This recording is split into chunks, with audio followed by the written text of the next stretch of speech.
이번 그 CRC 총회에 가는데 이제 우리 교단에서 비행기표를 이제 사주셔서 에어 캐나다를 타고 다녀왔습니다. 바로 가는 직항이 없어가지고 중간에 비행기를 갈아타야 됐었습니다. 그래서 LA에서 토론토까지 갔다가 토론토에서 다시 해밀턴으로 가는 비행기 편이었습니다. 그런 이제 LA 공항에서 당연히 비행기 티켓을 2장 줄 것 아니겠습니까? 비행기 티켓을 2장 받고 비행기를 탔는데 토론토에서 해밀턴으로 가는 교통편이 비행기가 아니고 버스인 거예요. 생각하지도 못했습니다. 아니 똑같은 비행기표를 2장 줬는데 하나는 비행기고 하나는 버스인 겁니다. 근데 다행히 우리 일행 중에서 교단 직원분이 있어가지고 자기도 하도 이상해가지고 전화를 걸어봤대요. 전화를 걸어보니까 자기도 평생에 이런 건 처음이다 그러면서 버스가 맞다 그러더래요. 그래서 우리는 다행히 버스인 줄 알고 이제 버스 타는 곳을 찾는데 공항 직원도 어딘 줄 모르는 거예요. 비행기표에 게이트 P라고 되어 있습니다. 게이트 P가 어디 있는지를 찾을 수가 없습니다. 한참 찾다가 겨우 찾아가지고 비행기를 타고 버스를 타고 버스를 타니까 그 버스도 에어 캐나다라고 되어 있어요. 그 버스를 타고 해밀턴으로 갔습니다. 가서 보니까 우리만 그런 게 아니에요. 오늘 모든 분들이 상상도 못한 버스라고 해서 생각을 못하고 다 공항에서 다음 가는 비행기를 타려고 이리저리 뛰어다녔다는 거예요. 2시간 헤맨 사람, 3시간 헤맨 사람, 여러 사람들이었습니다. 그런데 그 한 팀은요, 비행기를 못 찾아가지고 이리저리 헤매다가 겨우 찾아가지고 이제 지하로 내려가니까 일반 완전 비행기 공항을 나가가지고 버스 타는 곳에 그곳에 버스가 기다리고 있는 거예요. 그래서 그 버스를 타는데 공항 직원이 잘 안내를 해줘가지고 버스를 탔다고 합니다. 버스를 탔는데 1시간이면 도착해야 되는데 아무리 기다려도 도착하지 않고 점점 지도를 보니까 목적지하고 다른 방향으로 가고 있는 거예요. 직원이 태워줬는데 다른 곳에 가는 버스를 태워준 거예요. 똑같이 에어 캐나다인데. 그래서 다시 우버를 타고 해밀턴까지 왔다고 합니다. 우리 세상에는 우리가 너무도 당연하다고 생각하는 것들이 때로는 당연하지 않고 우리가 맞다고 생각하는 길들이 사실은 목적지와 맞지 않는 반대로 가는 그런 경우들이 있다라고 하는 것이죠. 이 갈라디아 사람들은 처음에는 믿음의 길을 잘 갔습니다. 그 중간에 그들이 유대 율법주의자들의 게임을 받아가지고 잘못된 방향으로 가고 있었던 거예요. 잘못된 방향으로 가면서도 그들은 그 길이 맞다라고 끝까지 고집하고 있었습니다. 그래서 사도 바울은 지난 시간에 우리가 살펴본 것처럼 그들을 향하여 어리숙도다 갈라디아 사람들아 누가 너희를 꾀드냐 그렇게 책망하면서 믿음에 대해서 너희들이 잘못 알고 있었다. 또 그리고 너희들이 성령에 대해서 잘못 알고 있었다라고 하는 것을 깨우쳐 주었습니다. 오늘도 지난 시간과 같이 이 갈라디아 사람들의 어리석음을 책망하면서 오늘은 아브라함의 믿음을 예를 들고 우리에게 설명을 합니다. 그런데 왜 그러면 하필이면 아브라함일까요? 바로 유대인들이 아브라함을 그들의 믿음의 조상이라고 부르고 있기 때문입니다. 그래서 그들은 실제로 아브라함을 부를 때에 히브리어로 아브라함 아비누라고 불러요. 아비누가 우리의 아버지라는 뜻입니다. 아브라함 우리의 조상, 아브라함 우리의 아버지라고 그를 부르고 있다라고 하는 것이에요. 유대인들은 이렇게 자신들이 육신으로 아브라함의 후손인 것을 자랑하고 있고 또 육신적으로 이 혈통의 조건이 아브라함의 혈통이기 때문에 곧 그것이 그들을 구원에 이르게 한다고 생각을 했습니다. 그러니까 이 점을 가지고 사도 바울이 이 유대인들이 자기들의 조상이라고 부르는 아브라함이 그럼 어떻게 하나님을 믿었고 또 어떻게 하나님으로부터 의롭다라고 인정함을 받았는지를 알게 되면은 그들이 잘못된 길을 가고 있다는 것을 깨닫게 되기 때문에 아브라함을 오늘 예로 들고 있는 것입니다. 그가 어떤 믿음을 가지고 있었습니까? 그가 어떻게 하나님을 믿게 되었습니까? 그가 어떻게 하나님으로부터 의롭다라고 인정을 받게 되었습니까? 더군다나 유대인들이, 유대 율법자들이 가장 중요하게 붙들고 있는 할례라고 하는 것, 그 할례라고 하는 것도 아브라함에서부터 시작이 되었습니다. 그런데 오늘 본문 6절에 보게 되니까 아브라함이 하나님을 믿음에 그것을 그에게 의로 정하셨다라고 말씀하고 있습니다. 아브라함이 어떻게 하나님을 믿었습니까? 이 말씀을, 이 상황을 이해하려고 하면 우리는 창세기 12장, 15장, 17장 이런 부분들을 살펴보아야 합니다. 우리가 알다시피 아브라함이 처음부터 하나님을 경건하게 믿는 사람이 아니었습니다. 그는 갈대아 우르, 지금 메소포타미아, 이란, 이라크 지역에 살고 있었던 그런 사람이었습니다. 그는 그곳에서 행해지고 있는 점성술 그리고 각종 우상을 섬기는 아버지 밑에서 그도 역시 그러한 문화 속에 살고 있는, 지금으로 말하면 우리와 같은 이방인이었습니다. 그런데 어느 날 하나님께서 그 아브라함에게 나타나셔서 말씀하십니다. 너는 너희 고향과 친척과 아버지 집을 떠나 내가 네게 보여줄 땅으로 가라라고 창세기 12장에 말씀하셨어요. 이 말씀에 아브라함은 다른 변명하지 않고 4절에서 아브라함은 이렇게 말합니다. 아브라함이 여호와의 말씀을 따라갔고 순종했다는 이야기예요. 하나님께서는 이것을 아브라함의 믿음으로 인정하신 것입니다.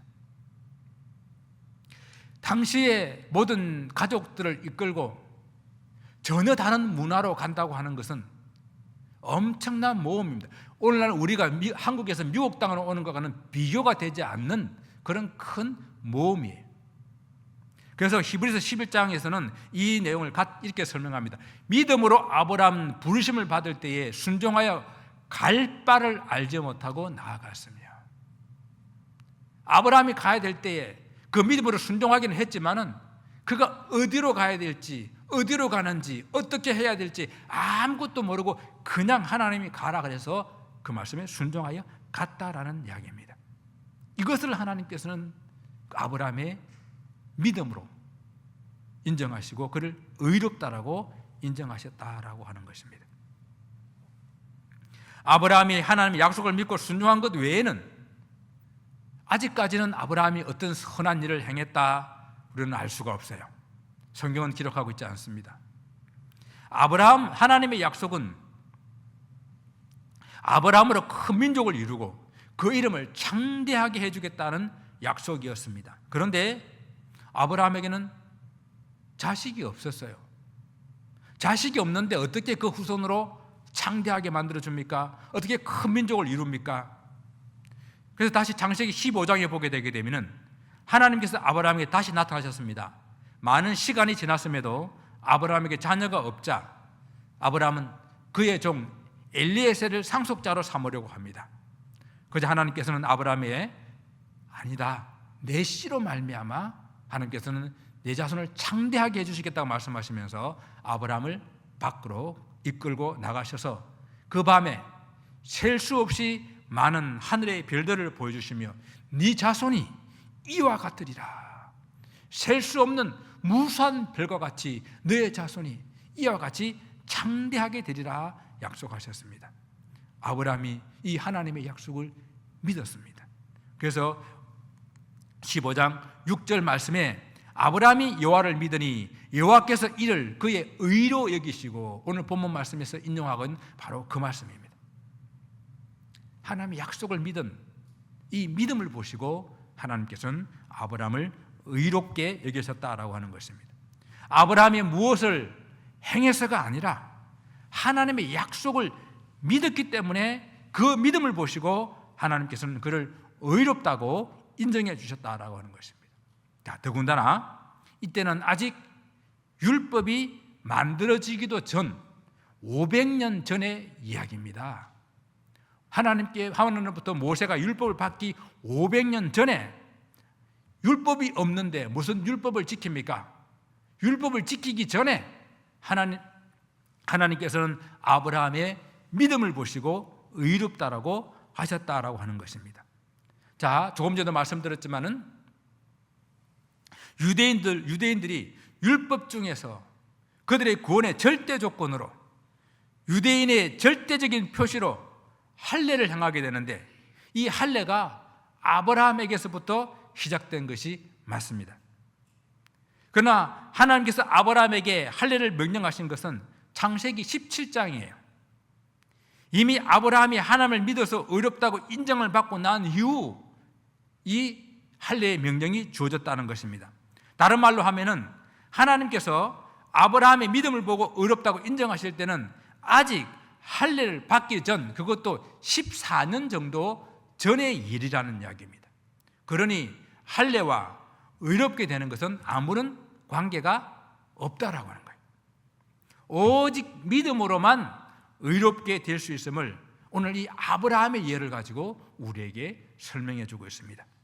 아브라함의 믿음은 하나님의 말씀, 즉 하나님의 약속을 믿는 그 믿음이었습니다. 그런데 아브라함을 자기들의 아버지라고 부르고 믿음의 조상이라고 부르면서 이 유대인들은 아브라함의 믿음과는 상관없는 율법을 지키려고 또 할례를 받아 구원을 완성하려고 하고 있으니 얼마나 어리석은 사람인가. 그래서 갈라디아 이 사람들을 향해서 왜 그 길로 가려고 하는가, 왜 율법을 지켜서 왜 할례를 받아서 구원을 완성하려고 하는가 하면서 어리석도다, 안타까움의 그런 호소를 하고 있는 것입니다. 어리석다라고 하는 것은 그 갈라디아 사람들을 비난하고 업신여기려고 하는 말이 아니라 정말 사도 바울의 마음의 그 안타까움을 가지고 외치는 그런 이야기라고 할 수가 있겠습니다. 여러분, 우리의 구원도 마찬가지예요. 우리의 구원도 우리가 구원받기 위해서 무슨 일을 한 것이 있습니까? 우리가 무슨 업적을 쌓았고 무슨 선한 일을 행하였고 어떤 종교 활동, 어떤 종교 행위를 해서 우리가 이 구원을 얻은 것이 아니라는 것입니다. 우리 구원은 예수 그리스도로 말미암아 온 것이기 때문에 절대적으로 예수 그리스도를 믿음으로 얻은 것입니다. 아멘. 주 예수를 믿으라. 그리하면 내와 내 집이 구원을 얻으리라. 예수를 믿음으로 우리는 구원을 얻은 것입니다. 유대인들은 자기들이 아브라함의 자손이라고 주장하지만은 바울은 그러면 진짜 따져보자. 누가 진짜 아브라함의 자손인지. 오늘 보면 7절에서는 그런즉 믿음으로 말미암은 자들은 아브라함의 자손인 줄 알지어다라고 말했어요. 유대인들은 자기들이 아브라함의 혈통이기 때문에 아브라함 아비누, 아브라함 아버지라고 부르면서 그것을 구원의 조건으로 그들은 내세우고 있는데요. 그러나 바울은 그 혈통으로 따져가지고 너희들이 아브라함의 자손이 아니라 참된 아브라함의 후손은 아브라함이 믿은 믿음처럼 믿음으로 의롭게 된 사람이, 하나님을 믿는 사람이 아브라함의 자손이 된다라고 말하고 있는 거예요. 육체적인 후손이 아브라함의 후손이 아니라 영적인 후손이 진짜 아브라함의 후손이 될 수 있다라는 이야기입니다. 바울은 잠시 유대주의에 미혹되어 게임을 받았던 이 갈라디아 성도들이 이 사실을 너희들은 알아야 된다라고 명령하고 있는 거예요. 7절 보니까 어떻게 해요? 아브라함의 자손인 줄을 알지어다. 이는 명령형이에요.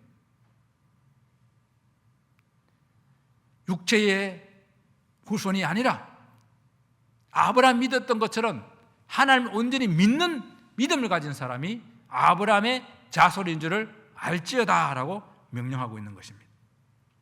유대인들에게 있어서 아브라함 존재는 엄청난 존재예요. 누가 뭐 이렇게 이야기하더라고요. 한국 사람들이 당군을 믿는 것처럼 비교도 안 됩니다. 그 비교도 안 되는 아브라함은 이스라엘 사람들에게서 엄청난 믿음의 시조요, 유대인의 시조입니다. 그런 아브라함이 엄청난 존재인데 그 아브라함을 사도 바울은 예를 들어서 그런 아브라함이 어떻게 믿음을 가지게 됐는지, 어떻게 하나님으로부터 의롭다고 인정을 받았는지 분명하게 보여주고 있는 것이에요. 자, 그런데 재미있는 표현 하나가 있습니다. 8절인데요. 8절은 좀 중요하기 때문에 우리 같이 한번 읽어보도록 하겠습니다. 자, 같이 읽습니다. 또 하나님이 이방을 믿음으로 말미암아 의로 정하실 것을 성경이 미리 알고 먼저 아브라함에게 복음을 전하되 모든 이방인이 너로 말미암아 복을 받으리라 하였느니라. 자, 하나님께서 아브라함에게 복음을 전하셨다라는 그런 표현이 나오잖아요. 아브라함에게 복음을 전하되. 그런데 우리가 알기로는 복음이 뭡니까? 복음이라고 하는 것은 예수 그리스도의 십자가와 관련된 신약적인 표현이잖아요. 그죠? 우리가 일반적으로 율법과 복음 이렇게 말하잖아요. 그죠? 구약과 신약 하게 되게 되면 율법과 복음 이렇게 말하잖아요.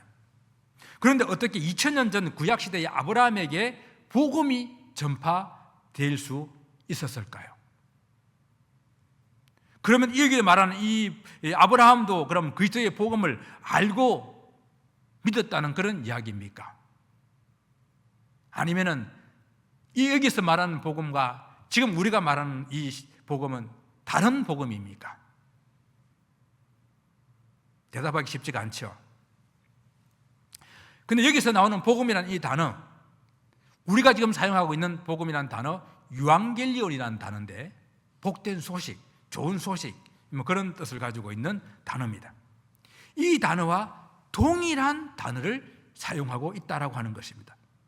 정확하게 복된 소식, 유앙겔리온이라 하는 이 복음의 단어가 일치하고 있다라고 하는 것입니다. 오늘 8절에서 하나님이 이방을 믿음으로 말미암아 의로 정하신 것을 성경이 미리 알았다라고 했는데요. 여기서 성경이라고 하는 이 단어는 성경, 즉 하나님의 말씀인데요. 하나님의 말씀은 자주 하나님과 동등되게 이렇게 표현되었습니다. 왜냐하면 하나님은 곧 말씀이시잖아요. 그러니까 이 말을 좀 더 풀어서 설명하게 되게 되면 하나님께서 미리 아시고 장차 그리스도께서 이루실 구원을 알려주시기 위해서 아브라함에게 먼저 복음을 전해주셨다라는 그렇게 의미로 풀어볼 수 있는 겁니다. 자, 그러면 아브라함에게 전파된 복음이 무엇입니까? 오늘 본문에 뭐라고 말씀하고 있어요? 모든 이방인이 너로 말미암아 복을 받으리라, 이 말씀을 하고 있는 것입니다. 오늘 우리가 성경에서 표현하고 있는 이 표현, 복음, 이방인이 너로 말미암아 복을 받으리라, 이 말씀에는 아브라함을 통해서 유대인뿐만 아니라 이 모든 이방인들까지 하나님의 복을 받는다라는 말씀이에요. 아브라함으로부터 복을 받는다는 말은 구원을 얻는다는 그런 표현이죠. 우리가 아브라함이라는 존재를 제가 좀 전에 대단한 그런 유대인의 역사 가운데의 존재로 설명했는데, 신약에서도요, 거지 나사로가 죽어서 아브라함의 품에 안겨 있는 것을 곧 하나님의 품에 천국에 간 것으로 이렇게 표현하고 있잖아요. 그러니까 아브라함의 품에 안긴 것, 곧 그것은 구원을 받은 것으로 표현을 하는 것입니다. 그러니까 이미 창세기에서부터 말씀하시는 복음이 있다라고 하는 거예요. 하나님은 아브라함 때부터 유대인이 있기 전부터 이방인의 구원을 이미 말씀하고 계시고, 아니 처음부터 하나님의 계획은 유대인을 비롯한 모든 이방인들의 다 그 구원에 포함되어 있다는 말씀이에요. 유대인이 되어야 이 구원의 복을 받는 것이 아니라 유대인이든 이방인이든 관계없이 하나님께서는 이 복을 주시기를 원하십니다. 누구든지 아브라함의 자녀가 되기를 원하십니다. 그런데 그 조건이 무엇입니까? 믿음이라는 거예요. 믿음. 믿음으로 하나님이 의롭다 하시고 믿음으로 구원을 얻게 하신 것입니다. 그래야 구약의 하박국 선지자가 선포한 오직 의인은 믿음으로 말미암아 살리라 한 이 말씀을 사도 바울은 로마서에서도 오늘 보면 갈라디아서에서도 인용을 하고 있는 것이에요. 그러니까 아브라함에게 전했던 복음도 그리스도를 믿는 믿음으로 말미암아 구원을 얻는다는 내용이 그 핵심입니다. 구약의 복음과 신약의 복음은 동일하고 믿음으로 구원 얻는다는 하나의 진리로 일관되게 말씀하고 있다라고 하는 것이죠. 그런데 유대인들은 이 복음을 받아들이지 못하고 믿지 못해서 예수님과 만날 때마다 논쟁하고 예수님의 흠을 찾기 위해서 애썼습니다. 바리새인들과 예수님이 논쟁할 때에 예수님이 요한복음 8장에서 이렇게 말씀하십니다. 아브라함이 나의 때에 볼 것을 즐거워하다가 보고 기뻐하였느니라. 이는 아브라함이 장래의 때에 그리스도를 통하여 일어날 구원에 대한 약속을 받고 기뻐했다라는 그런 말씀이에요. 이 말씀이 쉽게 이해되지는 않을 것입니다. 유대인들도 예수님의 이 말씀 때문에 그들이 발끈했습니다. 아니, 네가 아직 50도 안 되었는데 아브라함을 보았느냐?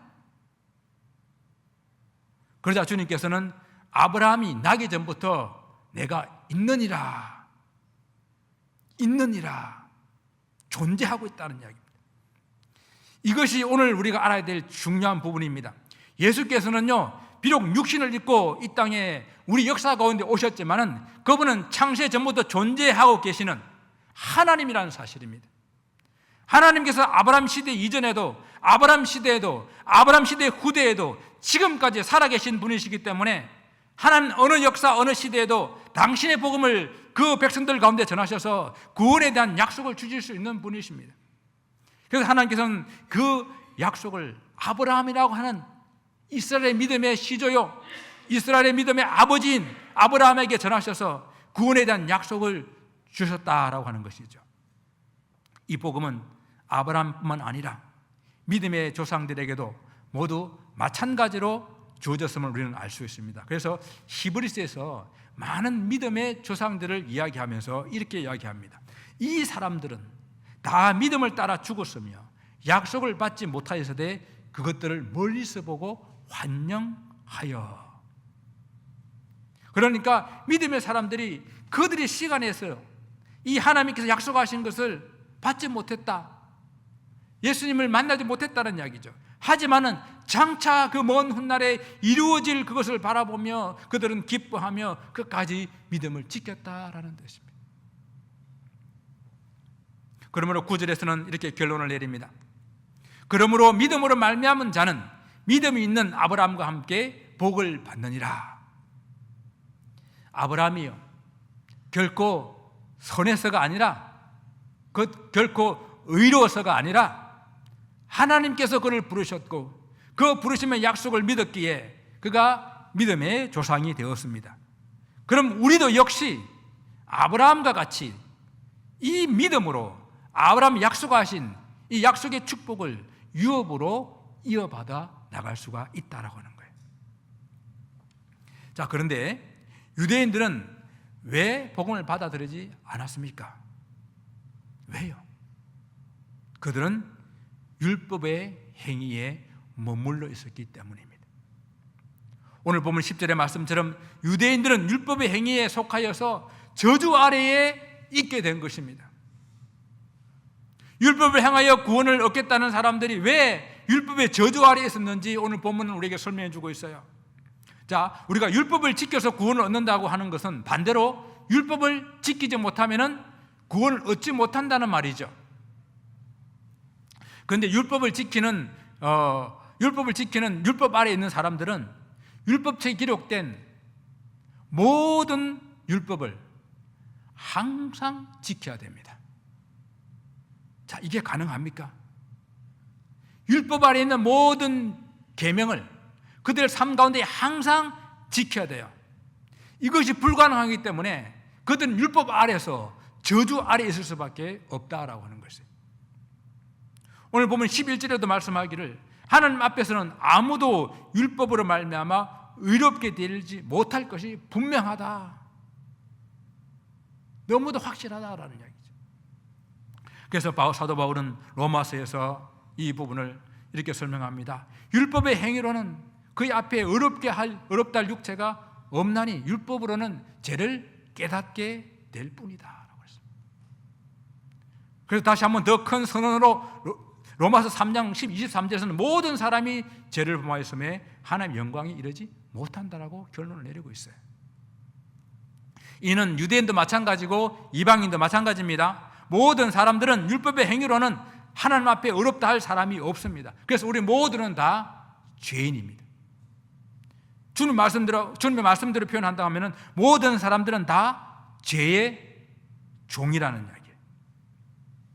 유대인들이 주님이 유대인들을 향하여 죄의 종이라 그러니까 또 발끈해가지고 우리는 다 아브라함의 자손이다, 우리는 종이 된 적이 없는데 왜 우리를 종이냐고 부르느냐라고 또 따져 묻습니다. 그때 주님께서 말씀하십니다. 주님께서 말씀하시기를 죄를 짓는 자마다 다 죄의 종이라고 말씀하셨어요. 유대인들은 비록 자기들이 아브라함의 육체적 후손이라고 자랑하였지만 그러나 그들이 율법의 행위 아래에 있게 되면 그들은 아무리 육체적으로 아브라함의 후손이라 할지라도 아브라함의 그 복을 받을 수가 없다라는 것입니다. 아브라함의 혈통, 그게 뭐가 중요합니까? 세례 요한이 이 아브라함의 혈통이라고 자랑하고 있는 유대인들, 그들을 향해서 책망하기를, 그러므로 회개에 합당한 열매를 맺고 속으로 아브라함이 우리 조상이라고 생각하지 말라. 내가 너희에게 이르노니 하나님 능히 이 돌들로도 아브라함의 자손이 되게 하실 수 있다라는 거예요. 육체적으로 아브라함의 후손인 유대인들이 아브라함의 자손이 되지 못하면 이 땅에 그럼 아브라함의 후손이 될 수 있는 사람들은 누구일까요? 오늘 그것이 오늘 본문 14절에 우리에게 내리고 있는 결론의 말씀입니다. 이는 그리스도 예수 안에서